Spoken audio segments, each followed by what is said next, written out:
बहुत प्राचीन समय की बात है जब धरती पर धर्म और अधर्म के बीच संतुलन डगमगाने लगता था। तब देवता स्वयं भी चिंतित हो उठते थे। हिमालय की तलहटी में बसा था धर्मनगर। इस राज्य का राजा था वीरसेन। राजा वीरसेन निडर, पराक्रमी और न्यायप्रिय था, परंतु पिछले 7 वर्षों से उसका जीवन केवल पराजयों की कहानी बन चुका था। हर युद्ध में हार, हर निर्णय में बाधा, प्रजा का विश्वास डगमगाने लगा था। राजा रातों को सो नहीं पाता। सिंहासन पर बैठा राजा भीतर से टूट चुका था। वह अक्सर स्वयं से पूछता, क्या मैं राजा बनने योग्य हूँ? एक अमावस्या की रात, जब पूरा महल अंधकार में डूबा था, राजा ने एक विचित्र स्वप्न देखा। उसने देखा वह युद्ध भूमि में अकेला खड़ा है। चारों ओर शत्रु नहीं बल्कि उनके आसपास का भय है। अचानक आकाश फटता है, एक दिव्य स्वर गूंजता है, जब तक मन पर विजय नहीं तब तक युद्ध व्यर्थ है। राजा घबराकर उठ बैठता है। उसकी आंखों से आंसू बह रहे होते हैं। अगले दिन महल के द्वार पर एक वृद्ध तपस्वी आते हैं। उनका शरीर दुर्बल पर तेज असाधारण। राजा उन्हें आदरपूर्वक बैठाता है, अपने जीवन की सारी पीड़ा उनके चरणों में रख देता है। तपस्वी कहते हैं, राजन, तुम शत्रु से नहीं अपने ही मन से हार रहे हो। राजा पूछता है, तो मैं क्या करूं? तपस्वी मुस्कुराते हैं, विजया एकादशी का व्रत।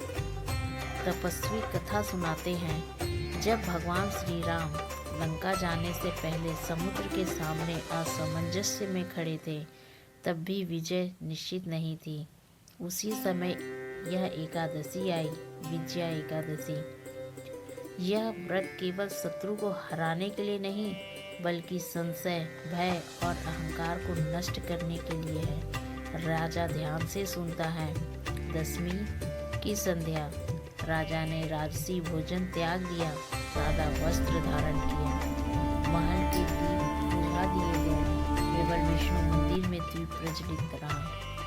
राजा ने प्रण लिया, यदि यह व्रत सत्य है तो मुझे मेरा आत्मबल लौटा दें। पूरी रात राजा जागता रहा। ओम नमो भगवते वासुदेवाय, ओम नमो भगवते वासुदेवाय का जाप। भूख लगी, प्यास लगी, मन डगमगाया, पर उसने स्वयं से नहीं, युद्ध से पहले यह सबसे बड़ा युद्ध है। आधी रात को मंदिर में दिव्य प्रकाश फैल गया। स्वप्न नहीं, साक्षात अनुभव। भगवान विष्णु प्रकट होते हैं, गरुड़ पर विराजमान। वे कहते हैं, राजन, विजय तलवार से नहीं विश्वास से मिलती है। जो स्वयं को जीत ले वही संसार जीतता है। राजा उनके चरणों पर गिर पड़ता है। कुछ दिन बाद शत्रु ने अंतिम आक्रमण किया।